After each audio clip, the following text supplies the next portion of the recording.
question on the aisle. Jerry Ahern, USA Today Sports, for all three players, and Jaquan, maybe if you could go first.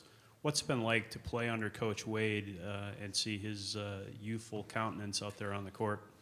It's been big time. You know, Coach Wade is a great coach. I mean, he recruited me here, and it's a blessing to be able to play for him. Same, pretty much. He just came and picked up from where we left off last year, continued the success. We started out 5-5, but once we got comfortable in his schemes and everything he wanted us to do, we've just taken off from there. Got a question in the middle right. Hi, guys. Janine Edwards, ESPN. I was reading the transcript from last night's presser, and Mal, you had said that you had sort of challenged the rest of your teammates, knowing this is your final year, be more aggressive, let it rip. I'm just curious, what's the message going to be for tomorrow's game? And all three of you could answer that, because I know it applies to Jaquan because he was talking to you, but it applies to Mo as well. Same thing. I mean, it's ideal if your leading scorer can put up the numbers that's projected of him. But at the same time, Mo looked me off yesterday, and it was probably the best play of the game in my opinion, because he could have easily passed to me. I was wide open in the corner. We made eye contact, but he still went up and he scored, and that's the mentality I want those guys to have, to, you know, not just to look for me if that's the case, but for them to, you know, go ahead and make plays because they're big-time players as well. You guys want to respond? I mean, it takes a load off MJ. You know, teams really pay him a lot of attention, and when other players get going, it kind of loosens him up and let him be able to play his game. Pretty much like what I said Thursday, we just want to stay aggressive. Games like this, aggressive teams are the teams that normally do well, and teams that have multiple players step up besides their best players, because it's going to take a whole team effort to win tournament games. Got a question on the outside right. Barry Trammell with the Oklahoman. For Melvin, you guys, Virginia Commonwealth a few years ago was a Cinderella, you know, the mid-major that's hoping to spring the upset. You guys have changed that perception over the years. Has that changed the way you guys play in the NCAA tournament? Do you play with more pressure? It seems like the higher seeds play with more pressure, don't play as free. Have you noticed the way the pressure that you guys feel in the NCAA tournament when you get here? Yeah, but it's not just about the NCAA tournament. It's about how we carry ourselves on and off the court before we even get here. We expect to win all season long, and we carry ourselves like winners. So when we get here, we expect to win regardless of who we playing. And when you get to the last 32 teams of the NCAA tournament, everyone is good, and you have, you know, Naismith Player of the Year candidates, et cetera, et cetera. So at this point, you just got to lace them up and play basketball.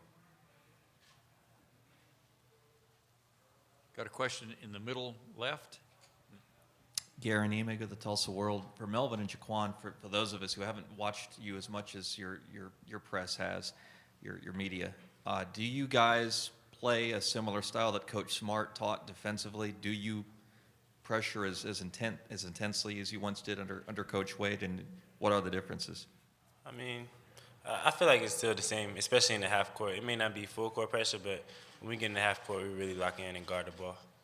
Yeah, same principles as far as, you know, switching 1 through 4 a lot of the times, hedging hard with the 5, our concepts off the ball, same terminology. I mean, they're great friends and they learn from one another. So, I mean, you pretty much inherit the same type of game plan. Got a question on the left, and we'll come to the middle. Myron Patton, Fox 25, here in Oklahoma City. You're basically playing a road game. This is for all of you. Basically playing a road game. What's the first thing you want to take away from Oklahoma? It'd be ideal if we could take away the crowd, but I doubt that happened. Most importantly, we just want to even out the start. I feel like if they get off to a great start with the kind of atmosphere that they're going to have tomorrow, it can be a long night. But if we could just get out to an even start with them or better, that'd be ideal for us, because we'll be able to take a few blows as the game go. But I think just altering that fast start that they have from the 3-ball and in transition is huge for us. Either of you other gentlemen want to comment? No, he said it all. Okay. In the middle right. Okay, each of you could answer this, please, if you don't mind. I'm curious what you noticed or have had time to notice about what Cal State was able to do against Oklahoma that gave them a little bit of trouble? Because I know Coach Krueger had said after the game that they had them out of rhythm, their spacing was off, they weren't able to take advantage of Bakersfield's press. What did you notice, and how can you try and use it to your advantage? I mean, Bakersfield did a good job of pressuring the ball and running them off the three-point line. And, you know, Oklahoma is a great three-point shooting team, and I feel like once you take them off that, you put yourself in a good position to win. They were just aggressive. They were aggressive with whatever they did. Where they kind of messed up, I was like on the offensive glass, which led to those led to the open threes that Oklahoma got. So I think if we do a good job on the glass, we could limit some of those threes that they get. Yeah, to piggyback off what Mo said, it sounded as crazy as it may sound, they were more aggressive than Oklahoma. And Oklahoma has a dynamic backcourt, and they played inside out. They played through their big man from Egypt. I don't quite know him. Hamdi does. And I mean that's what we tend to do with our big fella. Get him the ball, let him make plays, make inside out threes if they double anything. So just be the aggressors, I guess you could say. Got a question on the front left. Kyle Frederickson, the Oklahoman. Melvin, talking with your athletic director earlier today, one thing he noted was that your relationship with Coach has really blossomed this year, and how you guys trust each other, that in practice that he'll kind of let you take over certain aspects and say things to the guys that maybe other coaches wouldn't let happen. How has that relationship developed through this year with you and Coach and you guys trusting each other? I mean, it's been big time. He's had a lot of trust in me, and he says it's a players program. So a lot of times in practice, if you see something, say something, and he'd rather it come from his senior leader. And I mean, he's, you know, like I said earlier, he's more of a father figure in the sense that he calls me. We talk about, you know, the opponents. We talk about things outside of that. We just have a relationship where it's bigger than basketball. So when you establish that, after that, it's pretty much an easy trust factor. Questions for our student on the aisle. How much of the rest of the tournament do you get to see? And when you see other quote unquote upsets, does that inspire you guys, or are you just playing your own game? Yeah, we're just playing our own game. I mean, it's one or two major upsets, but outside of that, if you make it here, you're a great team. It's that simple. So everyone is playing, you know, like it's their last. It's a one-game elimination. I expect nothing less when you get to the NCAA tournament. Question on the middle towards the rear. Curtis Fitzpatrick, WWLS Radio. For you guys, what do you think the key is to handling Buddy Hield tomorrow? I mean, just being aggressive. You know, he's a great player, but I mean, I'm sure we're ready for the matchup. Just match his intensity that he brings to the floor and be with him step for step. You know, he's a great shooter, so we can't let him get any clean looks. Players make plays. He's going to make his fair share. He makes a lot of tough shots as well. For the most part, just being there on every shot, contesting, and just having a body in between him and the basket at all times. I mean, players are always going to make plays, so that's the best we can hope for, you know.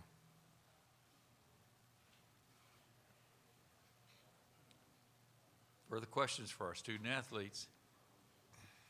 Okay, gentlemen, we're going to let you go back to the locker room. If you want to follow them to the locker room, you need to go out the back door, please, and we'll get the coach up here momentarily.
Coach.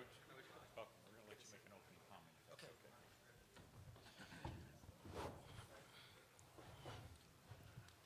We're now joined by Coach Will Wade. Coach, your opening comments.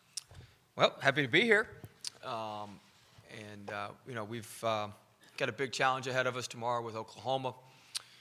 We had a crash course in learning about them last night and this morning, and they're certainly a terrific team with maybe the best player in the country, so we'll have our work cut out for us, but we're excited, very, very excited about the opportunity and look forward to playing tomorrow night. Okay, we'll take our first question on the right. Yeah, Cliff Brunn, Associated Press. Given everything you guys have accomplished over the years, I understand that you're a lower seed, but do you guys play that underdog role, that underdog card at all anymore? Or are you guys just like, hey, it's just another game in terms of the level that you guys are at? Well, we're an accomplished program. We're an accomplished program. We're one of 8 programs in the country that's been to 6 straight NCAA tournaments. We've won 24 more games, 10 straight years. Us and Kansas are the only 2 programs in the country that have done that. So, this is what we expect to do. And you're going to get thrown into these situations when you're in the NCAA tournament where you play great teams. And we consider ourselves a very good team, but not only that, a great program. And so we'll show up and play. This is when we've done good work in the past, and we need to show up and put our best foot forward and do great work tomorrow afternoon. On the aisle. Jerry Ahern, USA Today Sports. Will, you're one of the youngest coaches to win an NCAA tournament game. Does that help you relate to players, and do you ever get mistaken for being someone other than the head coach? Yeah, the bus driver for Village, our bus driver here, thought I was one of the players when I got on the bus. I said, no, sir, I'm the head coach. He said, oh, really? He said, you're making the decisions here? But I said, yeah. I am. But he liked it when I paid for dinner. I had the credit card to pay for dinner. He liked that. But I think it helps. I'm a little bit more aware of what they're going through or what's going on, and have a pretty good pulse of what goes on with the team. I spend a lot of time with them. We go out to dinner a lot with certain guys and certain groups of guys. So it's important to me to spend time with the guys, try to reach their hearts, try to get inside of them, help them out as best we can moving forward, because it's a crazy world, and we've got our guys have a lot of stress on them, and sometimes we think, why is he not playing well? Why is he not doing this well? Well, there's a lot of other stuff going on, and it's my job to figure those things out and to help those guys. And so I enjoy that part of the job. That's why I got into this. I was secondary education major. I was going to be a high school history teacher, and then I just kind of moved up, in college basketball. So at heart, I'm a teacher. My mom was a principal for 30 years, and so I enjoy helping our guys move forward academically, helping them move forward off the court. And I do think my age helps with that. They'll tell me some things maybe that they wouldn't tell other folks, and then you've got to keep that confidentiality and help them move forward through those situations. Got a question on the outside, and then we'll move to the inside. Yeah, Will, Barry Trammell with the Oklahoman. You talk about you got a program that's accomplished and has done a lot and ranks with virtually anyone, but it wasn't always that way. You guys went to the Final Four as, the longest of long shots. Is there a difference in the way you guys play in the NCAA tournament now compared to then in terms of your mindset, in terms of, pressure or carefree or whatever the case may be? Well, I do think what you're getting at is or at least I think what you're getting at is I agree with it in principle. I think we do have an accomplished program, but I do think we let our hair down and just play a little bit. We play loose. We play like we're an underdog, although we don't necessarily see ourselves as the underdog all the time. We've got, I'm not trying to compare. But we just opened a $25 million practice facility. This is as nice as any practice facility if anybody's got in the country. It's hard to be an underdog when you've got, when you've got the sort of facilities and infrastructure that we have. But on this stage, I think most people view us as an underdog, and we'll play that role, and we'll let our hair down, play as hard as we can, and see what happens. But we don't view ourselves like that. We view ourselves as one of the top 20, 25 programs in the entire country. And I think our winning and our record over a longer period of time has substantiated that. I think the Final Four maybe drew more attention to all that. but we had great teams in the 80s. We've been to 8 out of the last 10 NCAA tournaments, and so we've been very successful. But when we get here, yeah, we just let our hair down and go play. We're not in a Power 5 conference. We don't have the name recognition of an Oklahoma or some of those folks, and we don't necessarily have star players. We haven't had a lot of star players over our runs. We've got gritty, blue collar, hardworking people. That's what our university is. That's what our team is. That's what our fan base is. That's who we are. And so I think that combination of people and really not having stars, we don't have a Buddy Hield, we don't have those type guys, but we've got a good team. We've got a really good program, and we've got good infrastructure and a great family at VCU. And I think, we play for those folks, and when we get to the NCAA tournament, we just play as hard as we can and see what happens. And we've had some success doing that. Got a question in the middle, and then we'll move towards the rear. Hi, Coach. Janine Edwards, ESPN. Yesterday, your smaller lineup, your quickness, your athleticism, you used to your advantage very nicely. Is that something that you think you can use again against Oklahoma? Or how impactful do you see that being against a team like Oklahoma? Yeah, well, one of our strengths is we can play a lot of different ways. So we can play, we're a little bit different in that a team from our league, usually we can play two bigs. We can play Ali Cox with Hamdi. The kid Ahmed Hamdi. We can go 6'8", 6'10" on the front line. We can play the kid Tillman and play really big, or we can play really small with Burgess, and then we start the kid Bilberry at the 4 who's 6'4". So we've got some versatility. So what we like to do is, like yesterday, for example, we went into the game thinking when they went small, we were going to go big because we wanted to pound the glass and try to pound them inside.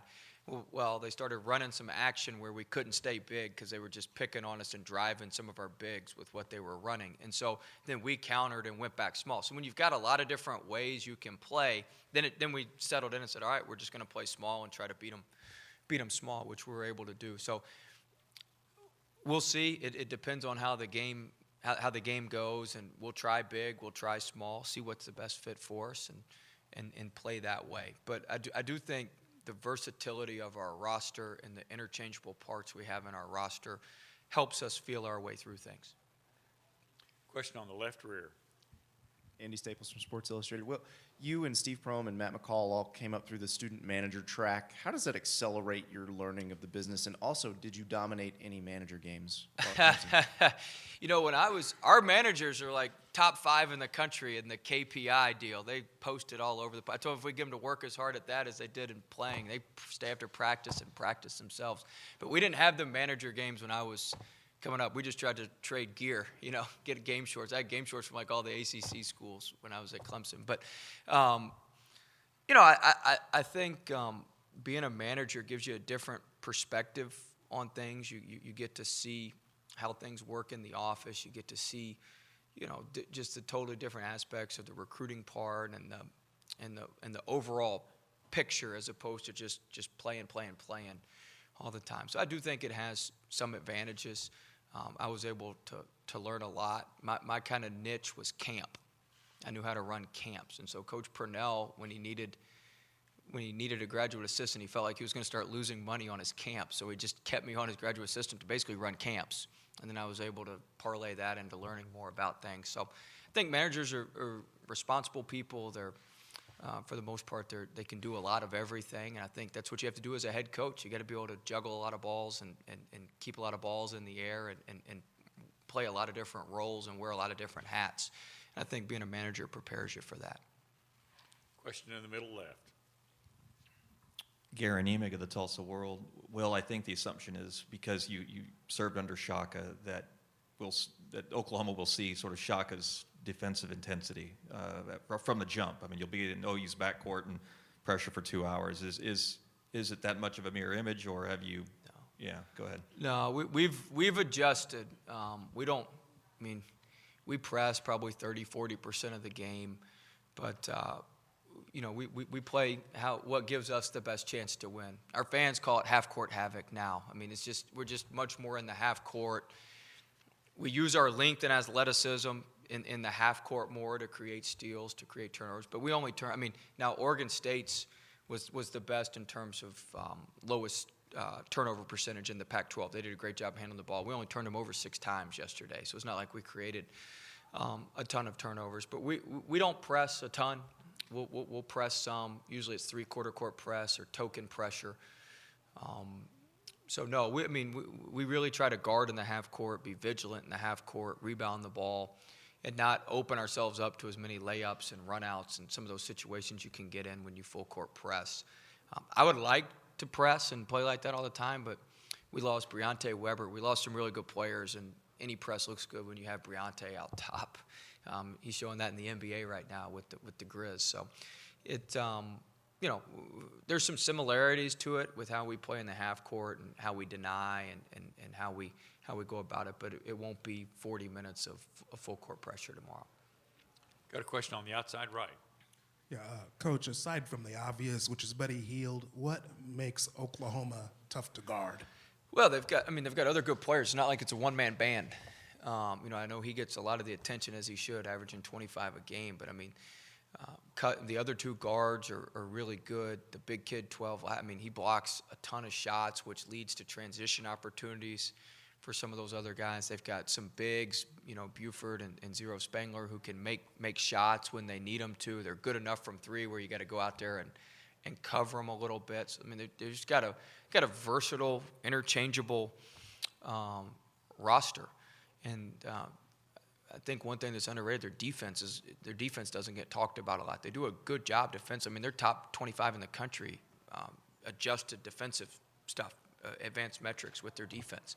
And their offense is top 15, so that's what people score 1.115 a possession. But that's what people get caught up in. But their defense is good, and they are simple. They do what they do. They're very good with what they do, and so I would say their defense and their other parts are a lot better than people give them credit for. Question on the aisle, and then we'll move to the right. Myron Patton, Fox 25. How do you think you guys will handle basically playing a road game, and what do you want to take away from Oklahoma first? What do I want to take away? What do you want to take away from Oklahoma first? Okay, yeah. Well, first off, we need to guard the three-point line very well. I felt like yesterday, sitting in the arena, Oklahoma gets a lot of confidence, almost like the fans are disappointed when they hit a 2. I feel like they get a lot of they hit 10.5 threes a game. They shoot at 42% as a team. That's phenomenal. But I feel like we're top 30 in the country in three-point defense, so it'll get tested to the max tomorrow. So we need to really, really guard the three-point line. If they barrage us with threes, it'll be, the roof will come off the place. And in terms of playing a road game, that same bus driver I was telling you about, we landed. I asked him. I was a geography major, obviously not a very good one, but I thought OU was like 45 minutes from here, an hour from here. I said, oh yeah, OU's here. He said, yeah, it's 18 miles down the road. I said, oh goodness. It was when we landed the first day. Then I saw Oklahoma run out yesterday, and it was like it was a sea of red. So, we just need to keep the game manageable. I thought against Bakersfield, they barraged them with 2 quick runs, one in the first half, one in the second half, that really gave them the lead that they needed to. So we just need to keep it manageable, not let them bury back-to-back threes or consecutive threes, and be good with our offense where we can slow it down a little bit and keep it within manageable working margins for most of the game, and then get it down to the end of the game and see what happens. But we've been a good road team this year. Our road record in our league was very good. We've been a good road team, and we'll need to draw on that experience and draw on some of those experiences. But it'll definitely be a big challenge for us. There's a lot of enthusiasm for Oklahoma basketball right now, as there should be, and we'll need to play well and weather 3 or 4 storms with the crowd and with their team. Question on the outside right, and then we'll come over to the left. Yeah, Will, in Oklahoma, weakness was exposed yesterday. They don't do a good job of containing the Egyptian big men. Usually that's not a problem for a team. Yeah, they got back-to-back Egyptian bigs now. Can you talk a little bit about Ahmed and his Egyptian background and now he helps you? It looked like he had some moves yesterday. Yeah, it's an astute observation. No, Hamdi is he's been great. When we got the job, we lost some players, and we were scrambling. We were scrambling like eggs, trying to find some guys. And we found him in a junior college down in Texas, and he's been very, very good for us. He's from Alexandria, Egypt. He came over, lived with a host family in Houston, went to the University of Houston, and when Coach Dickey got let go at Houston, then he went to junior college, and we were able to sign him out of junior college. But he's had some big games for us against a league team. George Mason, he scored 16 points. He played really well against Duke in Madison Square Garden when we played them earlier this year. He played well against Wisconsin in the Garden when we played them. So anything we get from him is a bonus. He did a nice job yesterday. He doesn't like to pass it, so when he gets it, it's going up. It's going up one way or the other. It's going up. So I think him and maybe 42 from Bakersfield have that in common. No, he's been great for us. We're excited to have him, and I think as we move forward, I think he's going to be a really good player for us. He's got another year or two with us, and I think he can be a good player for us. Question on the outside left. Kyle Fredrickson with the Oklahoman. Coach, you mentioned earlier the importance of getting to know these guys as players and really getting in depth with them in that way. When you first got brought on, how were you able to earn their trust? What were the things that you felt like you had to do as a first-year guy to get on that level with them? Well, I knew most of them for being an assistant. So Melvin and Mo, and Mo set out a year, and Jordan Burgess set out a year. So I knew most of them. I recruited Jaquan. I recruited a lot of the juniors. The freshmen that are here now, I recruited all of them because we signed them all in the spring. And so really it was the junior class who I didn't really know. And Johnny Williams, he was already committed to us when I was an assistant. He's from Richmond. He had been committed for 2 years, so I developed a good relationship with him. The only guys on our team I didn't know were Mike Gilmore and Justin Tillman. And then I was really close with a lot of the seniors who were leaving, and Melvin and I were really close. I stayed in touch with Melvin even when I was gone. We stayed in touch for a long time. So those guys I didn't really have to do much. They just kind of spread the word. Hey, this is what you're getting. This is what he is. He's going to tell it to you like it is. It's going to be, it's going to be hard. It's going to be disciplined. It's going to be this. It's going to be that. And I'm glad those guys stuck around. And, it was pretty quick. I like familiarity. So I knew a lot of the folks. I knew a lot of the players. I knew a lot of the administration. It just made it pretty seamless coming back. Final question for the coach on the outside left. Yeah, Will, have you talked to Shaka since his game ended last night? I know him better than that. No. We talked before the game, and I'll touch base with him at some point this week. But no, no, I haven't.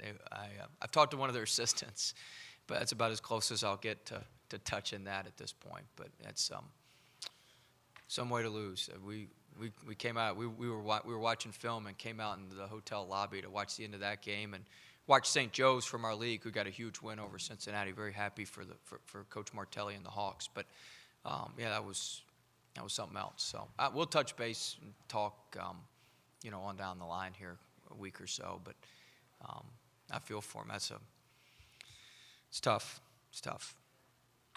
Okay.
We're now joined by our student athletes from Oklahoma, Buddy Heald and Jordan Woodard. If you have any special requests after the student athletes have gotten off the podium, you can check with the SID of Mitch Heckert, and he can help you with any special requests. Gentlemen, we're going to take questions from the floor. We got a question on the outside, right on the aisle. Ryan Aber from the Oklahoman. Buddy, this is your last game in Oklahoma, and coming from a place that's so different from here and making all the memories that you've made here, what does it mean to you to have come here and have played at Oklahoma? It means a lot, and I've been getting an opportunity to come over here and fulfill my dreams and play at a high level and coach at a high level. So I've been around a lot of great people, and, a lot of fans, a lot of people that accept me as family around here, and Oklahoma will always be my second home. Question on the outside right. Hey, Buddy, you had a half-court shot that almost went in. What did you think when you saw the one from Northern Iowa that did go in? I said, I wish I had 2.7 seconds. Like, yeah, I had 1.8. I needed 0.9 seconds. So I wish I had that extra more time. Got a question in the middle, front? Kyle Frederickson with the Oklahoman. First for Buddy, then for Jordan. You see all these upsets going on in this tournament, all these top seeds like you guys going down to these smaller schools. What kind of pressure does that put on you guys, being one of these top seeds and knowing that you're facing these opponents, you know, who are living for this moment and are just playing kind of fearless to try to topple you guys? Just, you can't worry what happened. You just gotta, I feel like watching those games help us to not slip up. And help us to stay focused and locked in every possession. We gotta come on and compete. And team like VCU, it's not like a really upset. They're playing a good conference.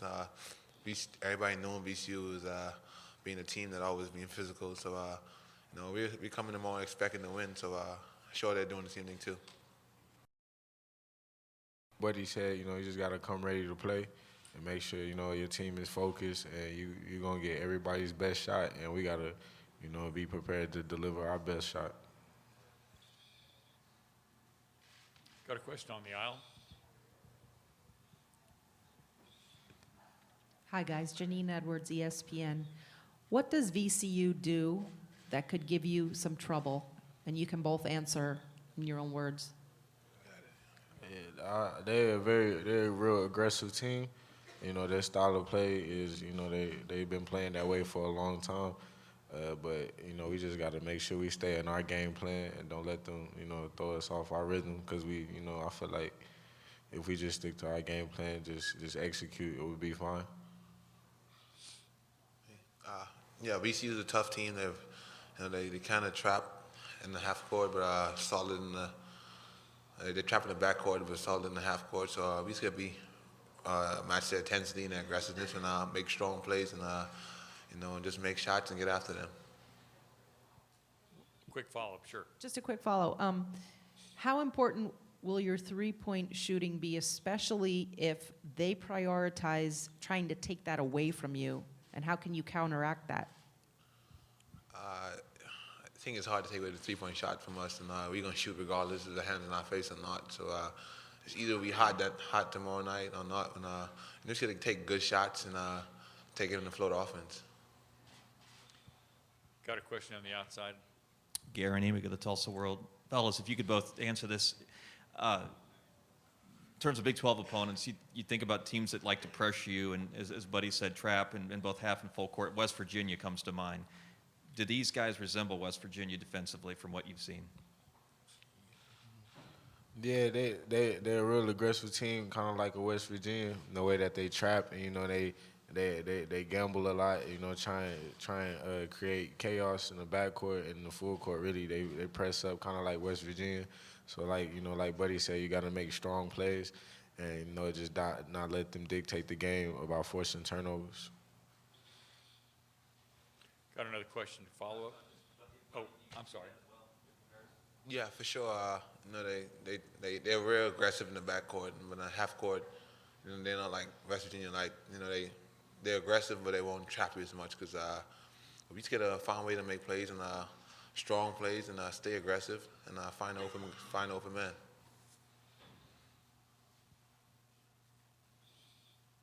Questions first. We got a question on the outside.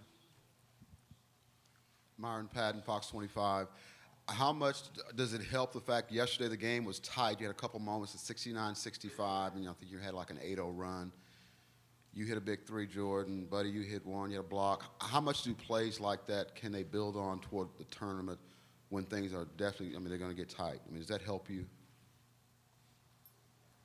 Yeah, I feel like those plays, you know, they help us. I feel like we have a real experienced team when it comes to tournament play, so we got to use that to our advantage. And you know, just having a close game like that, I feel like we can use it to our advantage because we had to really focus and get stops and execute plays in a late game situation.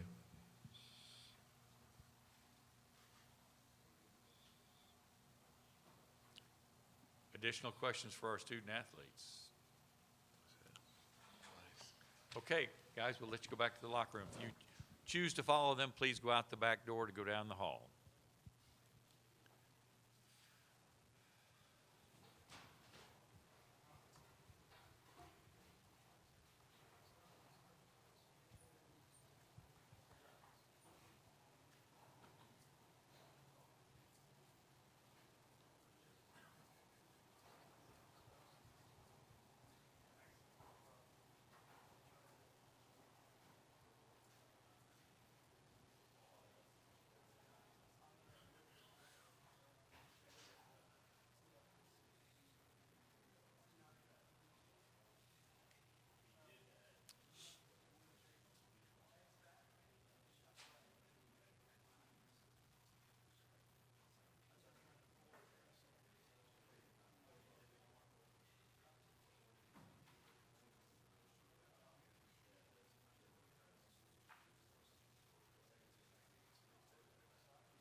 Coach.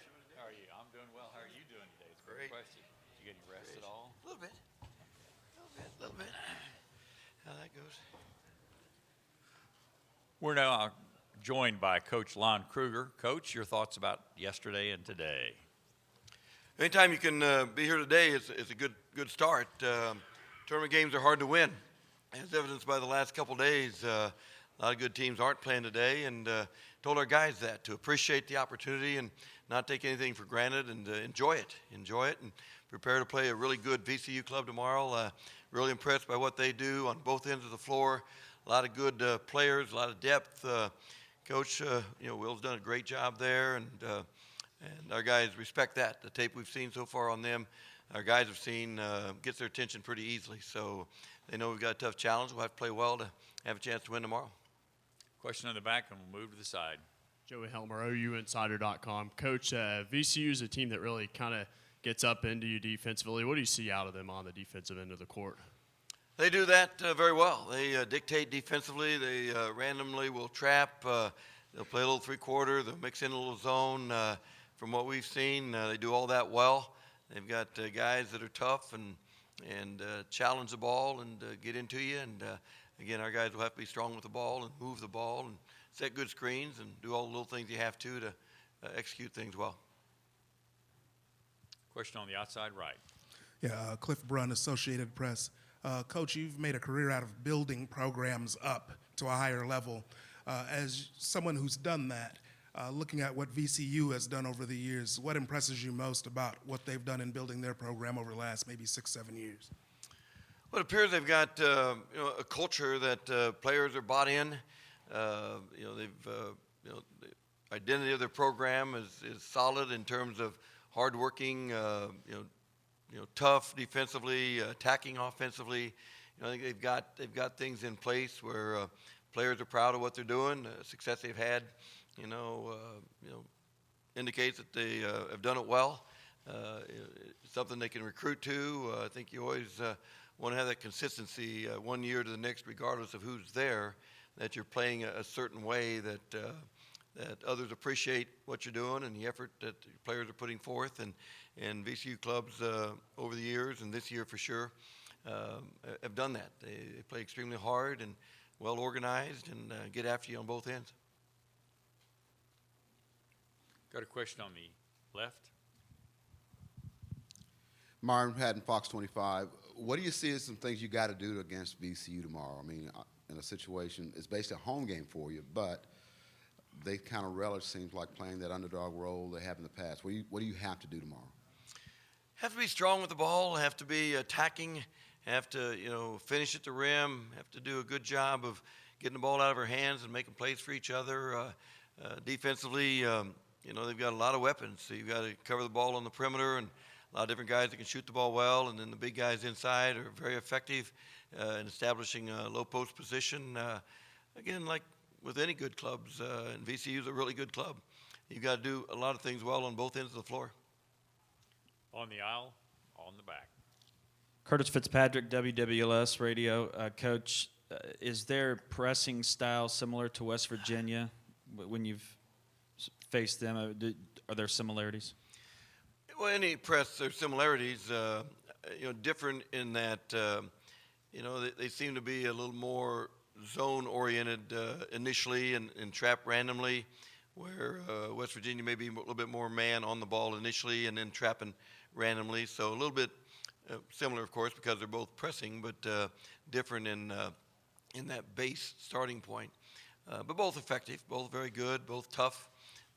Again, you have to be strong with the ball. Receivers have to be available, have to get out of your hands, have to meet passes, all those things that you have to do against pressure teams. Question on the left and the middle.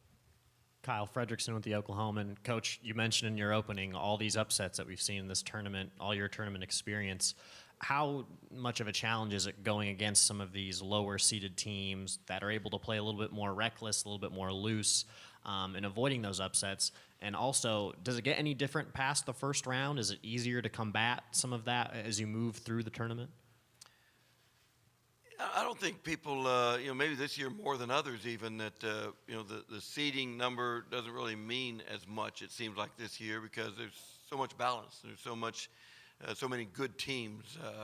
I don't think our players don't think about, the seeding of VCU or ourselves as much as recognizing VCU is a really good ball club, and just like the teams, I think they're a club that, to line up and play in the Big 12 just like the other 7 or 8 that are in the tournament. So, no, our guys have total respect for VCU, and they certainly aren't thinking about them being the lower seeded team at all. That doesn't enter our minds. Question on the front right. Coach, at times in yesterday's game, Cal State, it looked like they had you guys just a little bit out of rhythm at times. And you had said after the game that the performance level was not what you would like it to have been and that you need to figure it out before tomorrow. Have you identified exactly what it is that you need to figure out and what they did? I thought Cal State, Bakersfield did a good job of kind of disrupting us a little bit, knocking us out of rhythm. Even though we didn't turn it over that much against their pressure, we didn't attack effectively against their pressure either. I thought they knocked us on our heels a little bit with regard to, getting into a flow. I thought our receivers could do a better job with spacing yesterday, getting the ball. Again, oftentimes when you look at people that are getting pressed, you look at the guy with the ball and kind of point the finger at him, but oftentimes it's the receivers not being where they need to be or spacing the floor appropriately. And I thought we had a little problem with that early on. Did a little better job in the second half with it, but hopefully that'll carry over to tomorrow. Here on the front right side.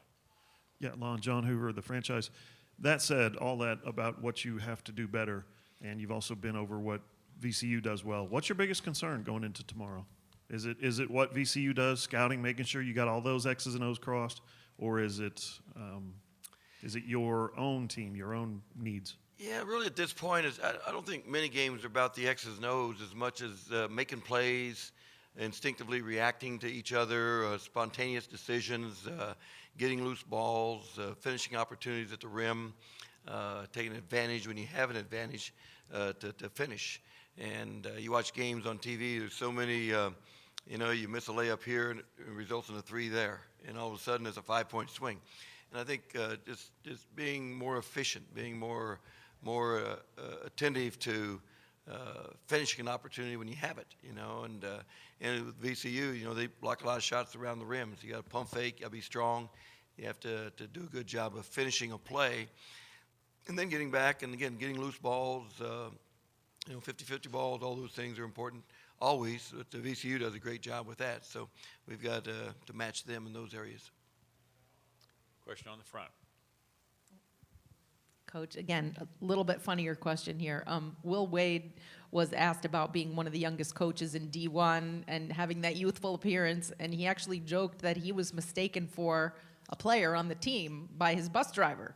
Have you ever been mistaken for a player on your team or anyone else for that matter connected with the team? Not recently, that's for sure. Maybe 40 years ago, I don't know. But no, Will's done such a good job, and you don't think about him being a young coach. You think about him being a very good coach, and when you watch these teams play, so I could see that happening. Not that I remember those days, but no, he's done a great job. Question on the aisle. Ryan's kind of struggled at the free throw line. Looked like he's losing a little confidence. Is that something you talk to him about, or just let him work through it himself because he's a senior? How do you handle that? I would talk to him about it. It's a confidence thing. He's got lots of little rhythm up there, and just a matter of trusting your routine. Stepping up there, getting a good base. It's easier said than done. When it's confidence related, that's a tough thing to work through sometimes. But yeah, we address it and square on and encourage him to step up there and want to be there and knock down that first one and then string up a few. Questions for Coach? Okay, Coach. Thanks very much. A lot. Good luck tomorrow. Thank you. Appreciate it. Thank you.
guys holding up all right down there?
Oh, you got them? I'm sorry. I was up there reading.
Can you see him? It's Hogue, Gilder, Jones, Jalen Jones.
Good afternoon.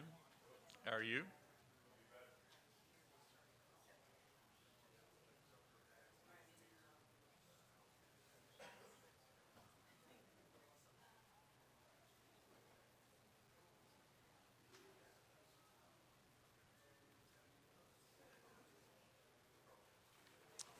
Hey guys, can you stand either a little closer to the front because it's awful hard for our microphone people to get there when they're moving from side to side.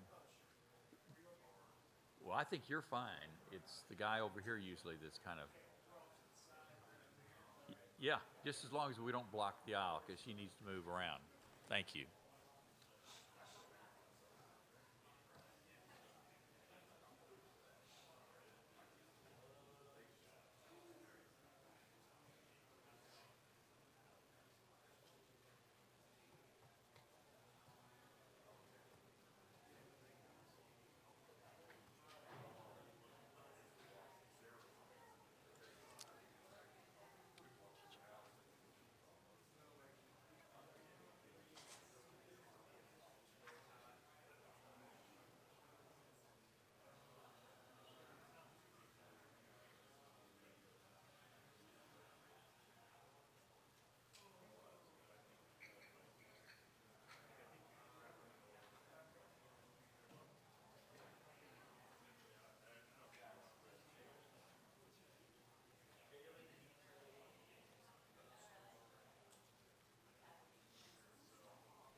Steady calling, I ain't calling about.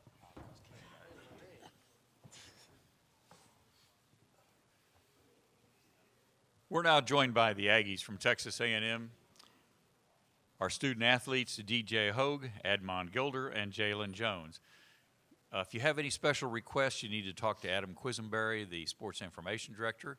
We'll take questions from the floor for our student athletes. Question on the front, middle. Kurt Voigt, Associated Press. Jalen, I have to ask where you guys were last night, if you were here back at the hotel when Northern Iowa hit that shot to win, and what your reaction was. I was actually just laying down in the hotel bedroom, and I was just, on my phone. I kept glancing at the game, and next thing I know, dude hits a half-court shot to win the game. So I'm like, what? I was shocked. So I got to take a hats off to Northern Iowa. They played their tails off yesterday against Texas, and we're really looking forward to playing against them. Question on the front left. Yeah, Gabe Bach, Texags.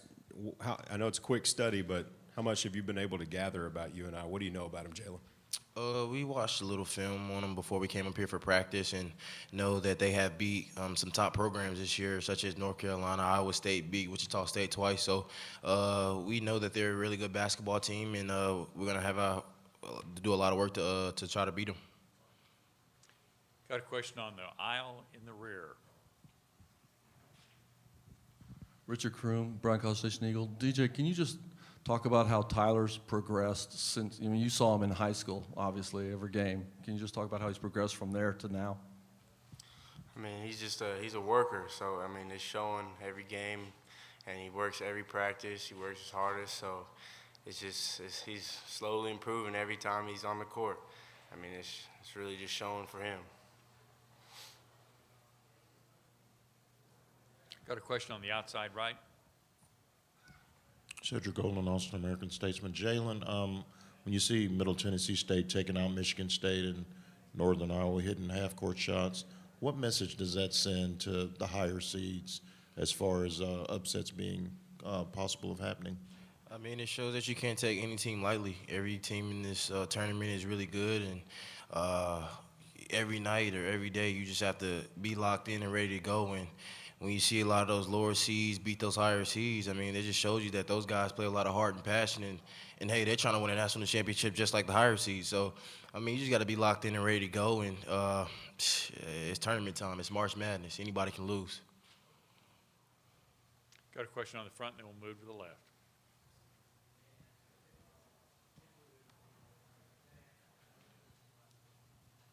Hi, guys. Janine Edwards, ESPN. All three of you can answer this if you would, if you want to start, DJ.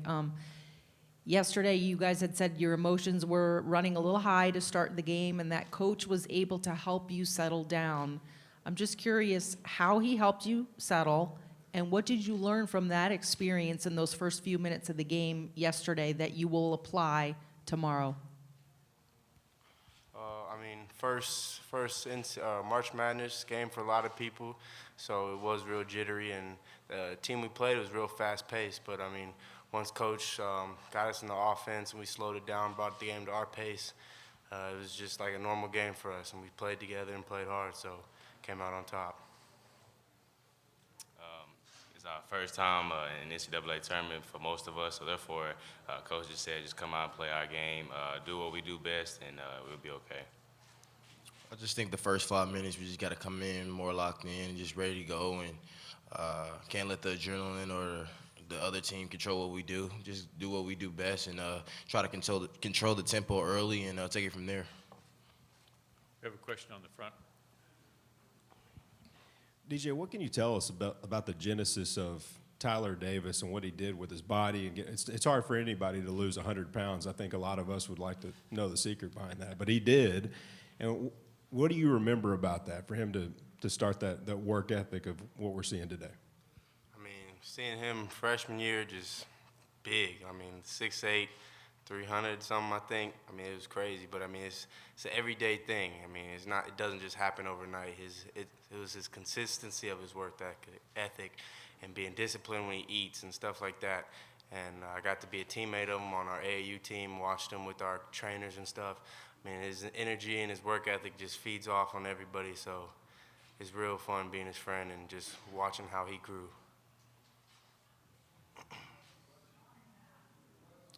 Questions for our student athletes. Got a question on the front. Jalen, Coach Kennedy's been to the Sweet 16 before. I'm just wondering, when he got you guys together this morning after the excitement of last night, you know, what was the message he gave to you guys about moving forward and maybe not looking ahead to where you're wanting to go? We celebrated that win last night, and you know, he told us, hey, we can celebrate that now, and then tomorrow we got to get ready for our opponent, which is Northern Iowa now. He just said, hey, we have to take it one game at a time, one possession at a time, and can't overlook anybody. So we're going to be locked in and ready to go against UNI, and you got to take those guys very seriously. They're a really good team. So he just tells us to stay locked in and be ready to go. Don't overlook anybody. We have a question on the front. I know you guys had talked about this 2 days ago, about just feeling a little lack of respect for what you guys have done all season long and coming here with something to prove. And now tomorrow you're going into a game where everybody's talking about Northern Iowa. You know, they're the darling. They're all over Sports Center. You're seeing that shot. How does that impact you guys as, once again, you may not be getting the attention that maybe you feel you deserve? I would just like to get all three of your thoughts on that, because everybody obviously is talking about the Panthers and what they were able to do last night. I mean, we're used to it, so it's not really like in us to always get the hype or whatever. So we always just stay together, play for each other, and then hopefully come out on top. I mean, we're used to being the underdogs or not as hyped up or with all the media and stuff like that. So it's not a big deal for us. I think we're not going to really worry about it too much. We do best when we're under the radar. I think just our senior leadership and everything, coaching-wise, from the freshmen, people coming off the bench, I think we just do a great job of just keying on what we have going into the game. We just abide by it. We really never get caught up into what the other team does. We just try to go out there and play the best basketball as we can, and just like tomorrow, we'll go out there and play hard as we can and try to come out victorious.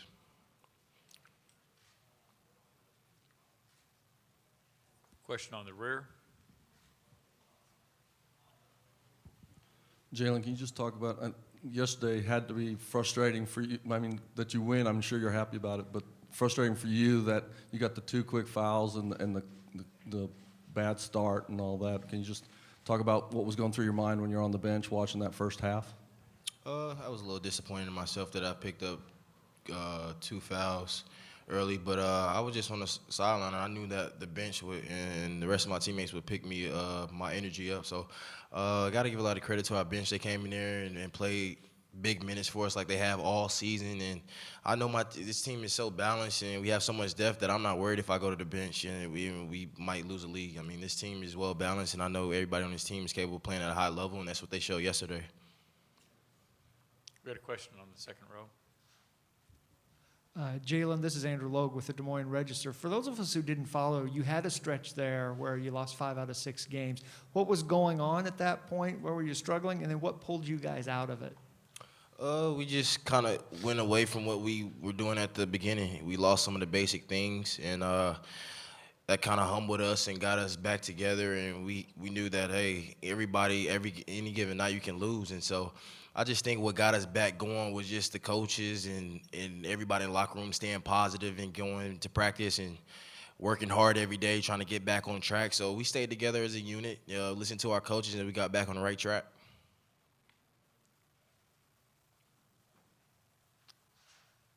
Anything else for our student athletes? Okay, gentlemen, we're going to let you go back to the locker room. If you want to follow the student athletes, you'll need to go out the back door. Thanks, guys. Appreciate it. Good luck.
Good.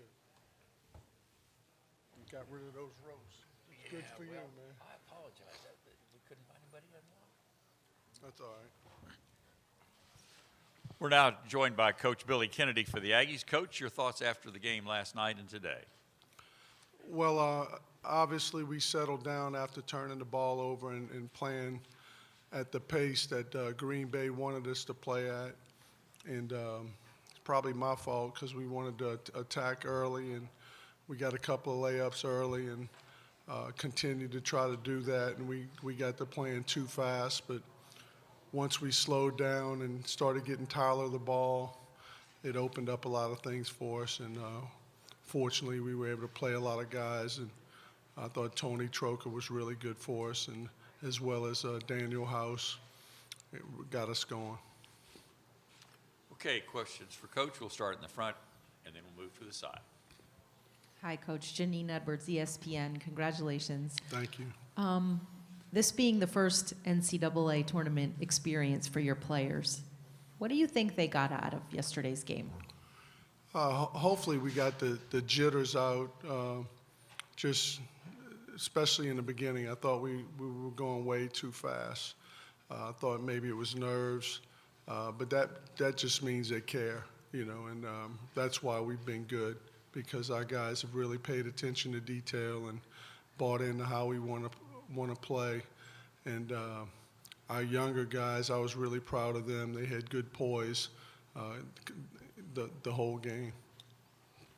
Question on the left front. Billy, Gabe Bach, Texas, congrats. What's been different about Daniel these last two games? Just his pace on how he's playing. He's not forcing things, and he's driving the ball. You know, I think, you know, ever since we played Mississippi State and he made some big free throws to get us going, you know, his game has improved. But more recently, his shot selection has improved, and his pace of how he's playing has improved. Question in the middle right. Yeah, Billy. Barry Trammell with the Oklahoman. You've brought a couple teams to the NCAA tournament as a low seed, a mid-major. Now you've been in it with a high seed from a power conference. Have you noticed a difference in the way the players sort of approach the first game? Is there more pressure on you guys with the bigger name? Were you playing more free when you're the low seed and the little guy, so to speak? It is different. You know, when you're a lower seeded team, a mid-major, you come in as a coach and you're just so excited to be in the tournament, and you play really loose. You want your guys to have fun, and we've tried to approach that with our team because of the pressure of being a higher seed and playing a Wisconsin Green Bay. I'm thankful for the experience I had of being at a Murray State and beating a higher seed Vanderbilt, and then I also lost here to Oklahoma State, where we played here in Oklahoma City when I was at Southeastern Louisiana, and we just tried to hold the ball, you know, just to stay in the game. So I just think it depends on the team. This team that I have, because we have older guys and veterans, and we've got freshmen who have won state championships, I think we have a unique group that we've been consistently good throughout the year for the most part all season long. Question on the outside right. Billy Cedric Golden, Austin American Statesman. Wondering if you watched the end of the Texas game last night, and if there are any lessons that could be taught to your kids after how that happened. Just pray. Pray it doesn't happen to you, because that's the grace of God that, you know, when you make a shot like that, you know, and you got to give him credit. He banked it in too, so I mean, you know, I thought Texas did a great job the whole game, guarding them, and then Northern Iowa is a disciplined defensive team and very good offensive team with seniors.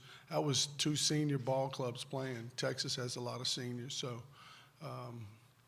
you know, it's never over until it's over. You know, that's the biggest thing you learn from that game. But And if you got a chance to get one off three-quarter court, fire it away. Fire a shot at it. So. Question on the aisle.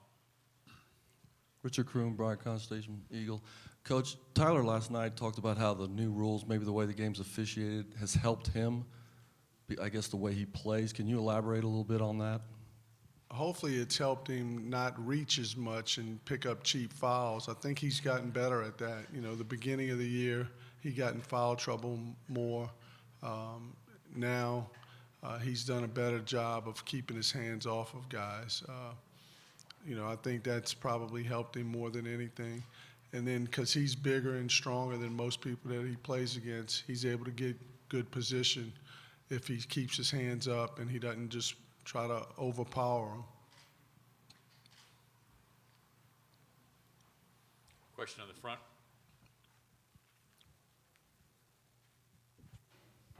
Kurt Voigt, Associated Press. Billy, do you think with this group, given their relative lack of experience in the tournament, that it's easier to keep them focused or harder to keep them focused on just the next game ahead and not looking ahead to the bigger picture and where they want to go? I think more of how we didn't get in the tournament last year. 2 weeks, 3 weeks before the end of the season, Joe Lenardi and all the gurus were talking about we're a 6 seed or 9 seed. And then Daniel breaks his foot at Florida and we lose 3 games in a row and we're the last team not to get in.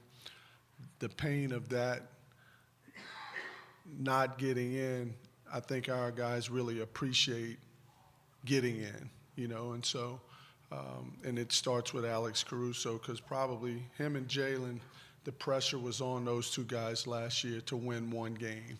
All we had to do was win 1 game and we didn't win it. And those guys remember that, and they've done and Daniel House not getting to play, they remember that. We got a question on the outside, right? Jerome Solomon with the Houston Chronicle. Coach, along those lines, you talk about them being happy to get in, but you guys have talked about being happy to get in. You've been talking about you're going to win games in the tournament. There's a quiet confidence that the team has played with as well, especially during the last half of the season. But where did that? Do you have that feeling coming into the year, or did that confidence build throughout the season? Well, I don't like to take a lot of credit for anything. I think most people know that. But when we got beat by Louisiana Tech, and when that game ended, I said my first statement out was, we will be in the NCAA tournament next year. We were a tournament team this year. We came short. It was my fault. I got to get our guys tougher, and we got to get our guys more consumed with what it takes to be a tournament team. And from then on, our guys have just bought into it, and I give our leadership, our seniors credit, because we weren't just trying to get in because we thought we should have got in last year. Houston being the Final Four this year, being the host, our guys know that, and that was one of the first things we talked about. And we got 5 games left well, 3 games left to get to Houston, but we've talked about it from day one, and I want them to have that kind of vision and that kind of dream because I believe it's possible. Question on the left. Yeah, Daniel Gauthier, KHOU, out of Houston. Coach, how has Daniel grown as a player since he came over to the program? With all the stuff that he went through at U of H, leaving the uncertainty of coming to a new program. How has he developed, and just not on the court but off the court? Well, number one, he's on course to get his degree. Finished this spring, so he's done a really good job off the court on taking that challenge and transferring in. He's a father now. He has a young daughter, a beautiful little girl that he's taking responsibility of and does a good job with her. And he's just grown up, I think, more than anything. And I think recently he's realizing it's about to end, and he wants to make the most of it. And he's done a really good job of talking to the other guys and being there for the young guys. And giving back, not just worried about himself. So I think that's one of the biggest things he's matured in. Got a question in the corner left. David Walsh with ESPN International. If you could, what was your impression last night from Trocha Morelos?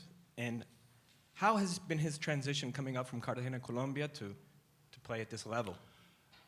Well, he tried to, we didn't get him, we signed him early, and he didn't get into school for like another year because of the academic requirements at Texas A&M, and him not being able to speak English. And he's our best student, so he's done a tremendous job of getting stronger, not playing the year before. Last year, he had to sit out a few games for some NCAA reasons, and so he never really got a good start, and he's really worked hard in the spring and the summer. And like I said, he's got a great basketball IQ. He's one of the smartest basketball players I've coached, ever. And he's gotten stronger, and his confidence is continuing to grow. I thought when I saw him in high school, I thought he had a chance to be a pro. I mean, Calipari, a lot of people recruited him. They came down. He had that talent, but not playing for a couple of years hurt him last year, and now he's starting to blossom. We had a question on the right rear. Sticking with Tony, can you just talk about the combination of him and Tyler? They seem to work really well together, and the problems that present for teams that really only have the one big guy. Well, the best thing about both of those two kids is they care about winning. They're not about stats. They're not about shooting. They just want to win, and they love their teammates, and that's why they play so well together. And it's just Tony wants to stretch the floor, and he's a really good passer and a good shooter. Tyler knows he's a five-man, and he's going to post up and be around the basket, and that's what makes them a good combination. And they truly like each other because they both have the same goal. They're about winning, and when I take them out, they rarely are upset. I don't think they've ever been upset, which is rare, in coaching a basketball team these days. Got a question on the left. Yeah, so how does the team develop that good at chemistry? We were just in the locker room. They were throwing peanuts at each other during the interviews. But it seems like they're so loose. Everybody wants to. I mean, how does that develop? Was it the trip overseas before the season started? Did that really help? I mean, through your opinion, how has this group gotten so close? The trip overseas definitely helped. But we got good kids. I mean, we got good guys. I just think the culture that we've developed, it's taken us a few years of recruiting the kind of kids that fit in at Texas A&M and that can play for me. Is my assistant coaches have done a great job. Kyle Keller, who has done a tremendous job in recruiting all these guys, as well as a couple of my other, Coach Stansberry and Coach Raheem. But he's been with me 4 years, and we're starting to get the best players in the state of Texas, which has taken us some time. But we really got good kids, and we recruited the right kind of people, and thankfully they can play too. So I think that's where it starts. Any more questions for Coach? Thanks. All right, thank you. Appreciate it. Good luck. Thank you.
We're now joined by the UNI Panthers, our student athletes this afternoon, Paul Jesperson, Matt Bohannon, and Wes Washman. Gentlemen, we'll take questions from the floor. Got a question on the front. Kurt Voigt, Associated Press. Paul, I mean, I have to ask what last night was like with your phone, everything else, what this morning's been like, and have you been able to put it past you and put it behind you yet? Yeah, you know, last night, obviously it's pretty special. It's a great moment for our team, be able to win in advance, play again tomorrow. Yeah, I had a couple text messages, but, you know, I handled that stuff last night. We're past it. We've watched film. So now we're just getting ready for our game tomorrow. Questions for our student athletes? They were watching the end of another game, so it'll take a second. In the front. Guys, it looked like at times when Texas had their one big in, especially, that's when you guys seem to have the most trouble. So what's the game plan going to be? Because A&M does have a couple of bigs that are pretty effective down low. What is the game plan for handling that and being able to play your style of game?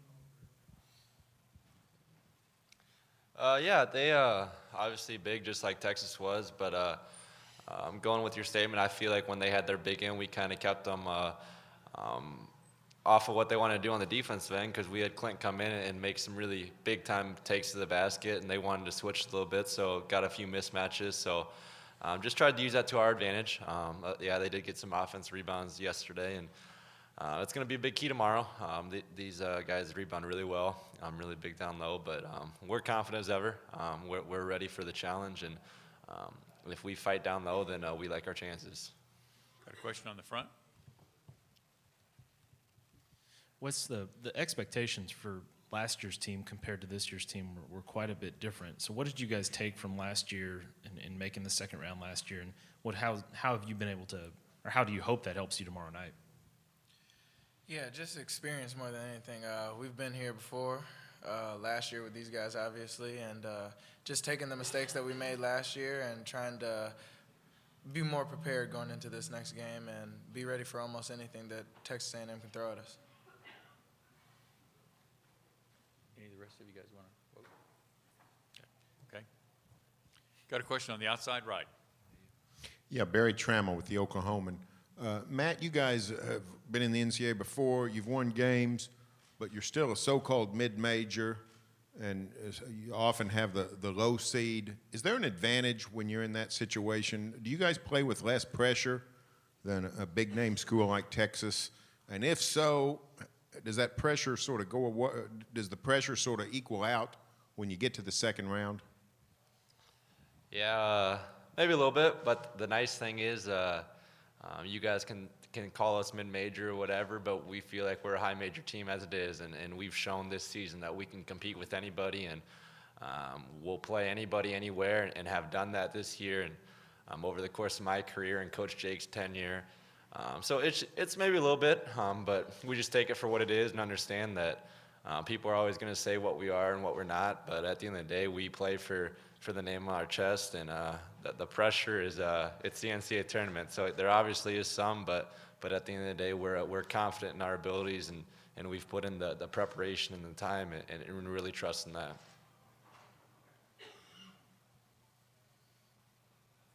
Questions for our student athletes? Got one in the front. Paul, you told me last night that one of the messages Coach had given to you all before this game was to play fearless. And I think we could say that pretty much sums up that last second shot that you took last night. It was a fearless shot. What other message has Coach relayed to you, and all three of you can answer this, after the game last night? What was the message? What's his message this morning? If you could just share some of the thoughts that he has had with you and some other gems like that he's given you. You know, Coach kind of said to us after the game, take this game how you want. He said, you guys can enjoy it the rest of the night. You can enjoy it for 10 minutes. You can enjoy it till tomorrow morning. However you guys want to handle it. I think that really helps our team. We did that same thing after the conference tournament, and it worked out perfect for us there. So I think everybody's over that fact now, and we're ready to move on, ready for our game Sunday. And we're going to go out here, have a good little shoot around, get after each other a little bit, and then watch some film tonight and be ready to play tomorrow. Yeah, just kind of echoing what Paul said. Just enjoy it. Coach said these times don't come very often, and when you're in the NCAA tournament, you kind of maybe get lost up in the moment a little bit and start thinking ahead. But we're just trying to enjoy it for what it is and understand that we beat a really good basketball team last night and have a really good opportunity tomorrow. And we're just going to keep staying confident, keep staying positive, and enjoy what happened last night, but understand we have another big test tomorrow. Yeah, everybody celebrates a win differently. Everybody needs a different amount of time to enjoy it, and that's what Coach pretty much told us, just like these guys said. So just live in the moment while it lasts and be ready to prepare for the next opponent tomorrow. Questions for our student athletes? Got one on the rear, left. Richard Krueger, Bryan College Station Eagle. Is there a pride of the Iowa teams, or is there like a competition between the Iowa teams since you're all still in it? When we're playing each other, obviously, we want our own teams to win, but outside of playing those guys, we're rooting for them just as I'm sure they're rooting for us. So it looks great for the state when you have all three teams still playing. So we wish those other two teams best of luck.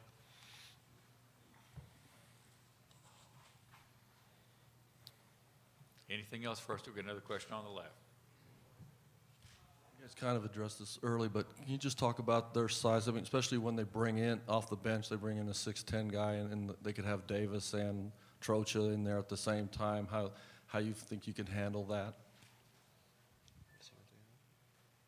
I'll take that one. Yeah, we just they're a little bit bigger than us. Obviously, they have a little bit more size, but we just have to try to use that to our advantage with our smaller lineup. Try to stretch them out a little bit and use it to our advantage with Clint there at the 5, and try to make their big guys have to guard us as well.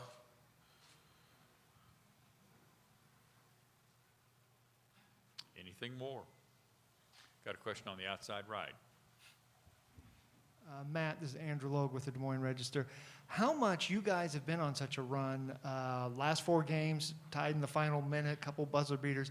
How much does it confidence give you, or do you also kind of feel like you better take care of business earlier because you can't keep pushing good fortune? Yeah, it's funny because it's never out how you think it's going to happen or how it's going to be drawn up. So you just got to take it for what it is, and it's pretty crazy. We've had 4 games that have kind of ended the same way, and you kind of start to build a little confidence and understand that through each of these experiences, you kind of build a little bit more and build a little bit more, and just have a sense of calm, cool, collected attitude. And it's funny, now we're going over the timeouts when it's tied or up 1, down 1, and coach is cracking jokes and whatnot, just trying to keep us loose. And just kind of see that and feel that in the huddle is something pretty special. And we've been through a lot of situations throughout the last couple weeks for sure, and we'll just use that to our advantage, and just excited for what's to come more than anything.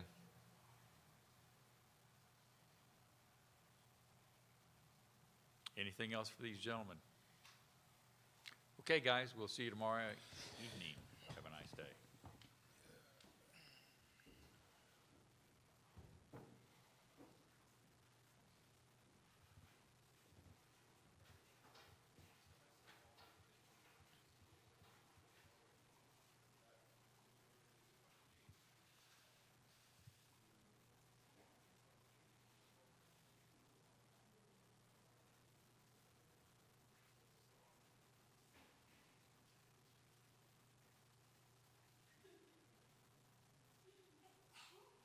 Bless you.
you've got 20 minutes, and I've got, so it'd be 34. We need to have him off the stage. Okay, we'll do it. We'll make it work.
Okay.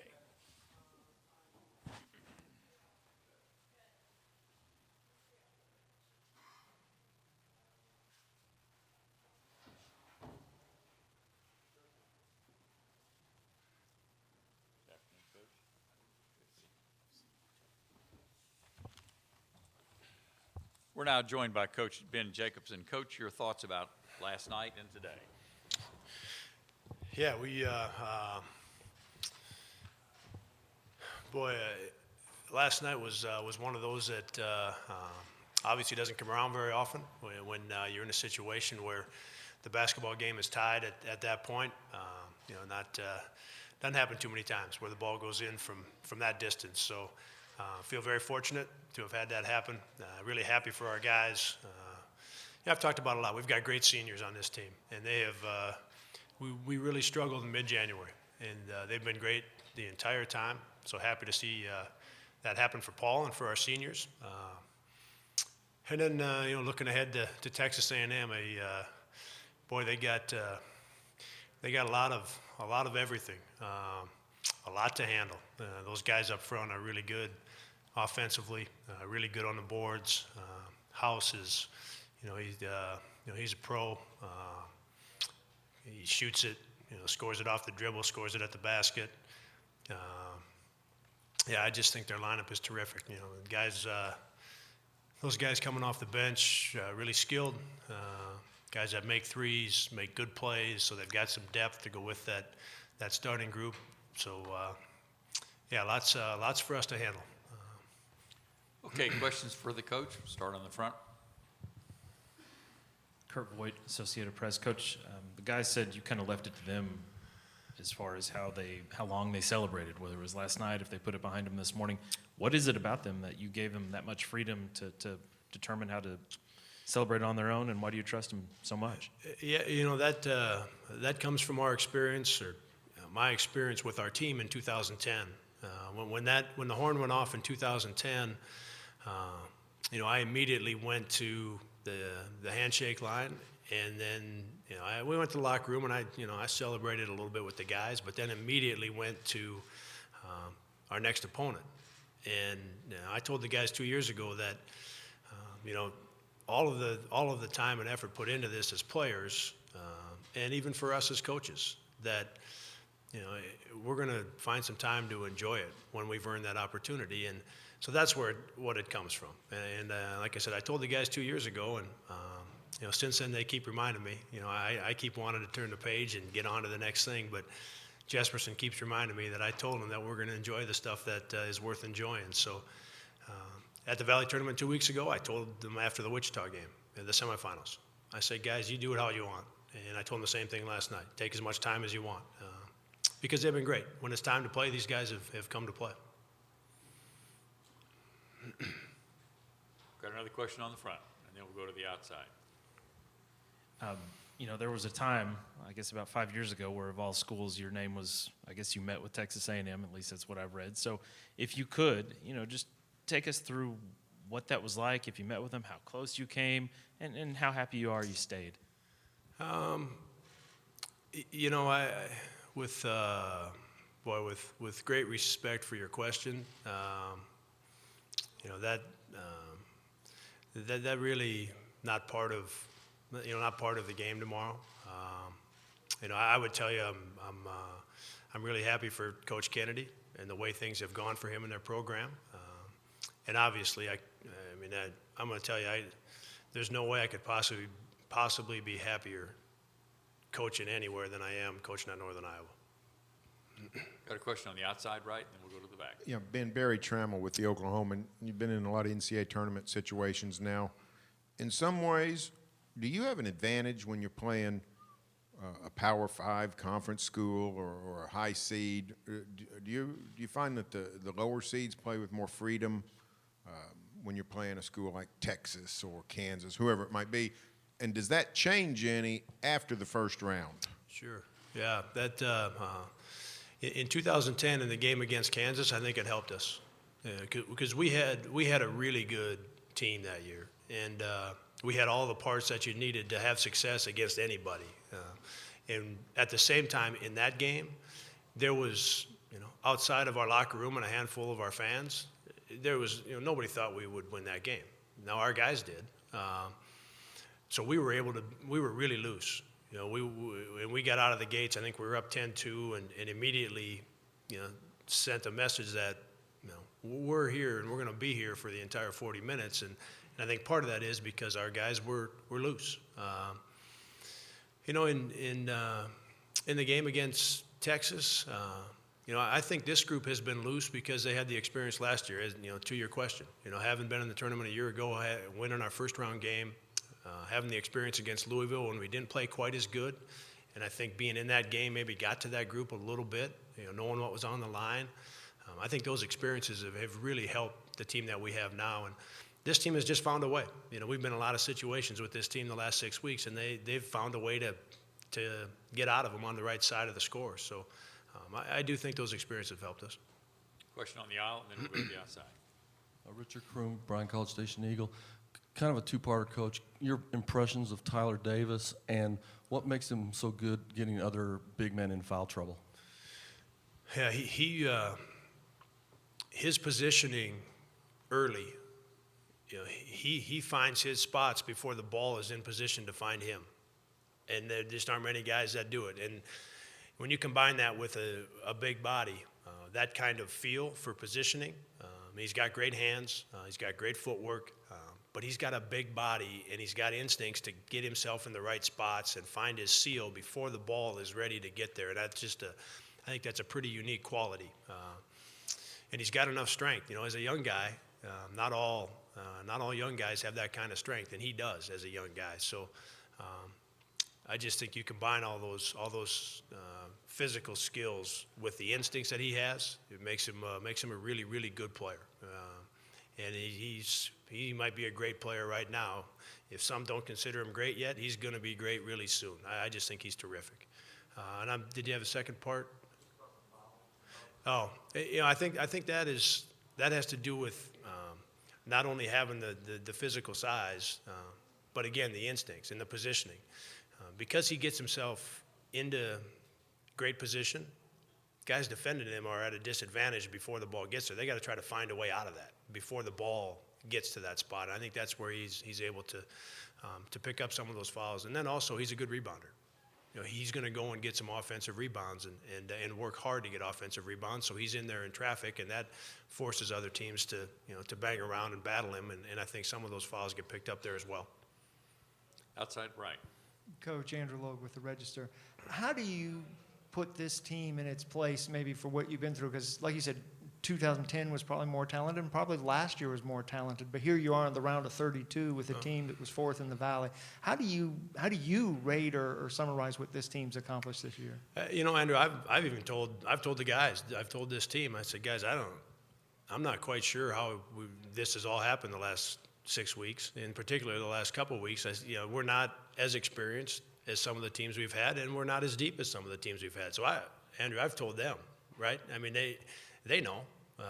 What we have gotten good at is understanding exactly who we are and understanding exactly what we have to do to be successful.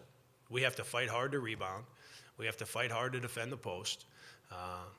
And then we just kind of figure it out on offense. We have good players, but we've just got to figure it out on offense. But there are some things defensively and in transition that we have to fight really hard to be able to keep ourselves in games or put ourselves in position to win games, and the guys understand that. This will be the final question for Coach on the rear. Jim Sullivan, Waterloo Courier. Coach, does the size of A&M, athleticism, et cetera, present a different challenge than what you saw last night from Texas? You know, the biggest difference, Sully, that I've seen to this point is, their ability to score on the block is different. Lammert at 6'9" was a perimeter power forward. We didn't have to defend him on the block. eBay had a tremendous impact on the game defensively, but he doesn't touch it a lot offensively for Texas. Both guys in the starting lineup really impact the game on the block offensively. So we're going to have to defend the low block much more than we did against Texas. And they've got a couple other guys that'll play down there as well. So there's going to be more pressure on our defense on the block, and that's going to have that's going to be a big part of this game. And the one guy I didn't mention early, this is off your question, I guess, Sully, but I think Caruso is, from what I've seen on film, is impactful in the entire game, both ends, as anybody that I've seen or that our team has played against. I think Caruso's ability to impact the game defensively, the way he handles himself offensively, finding his teammates, he comes up with big plays, he scores when he has to. I think Caruso is one of the best all-around, most impactful guys that we've played against. So when you add that, Sully, to what I talked about with House, and then the guys we're talking about inside, boy, as I said, there's a lot there for us. Okay, Coach, thank you very much for your comments, and we'll see you tomorrow. Thanks.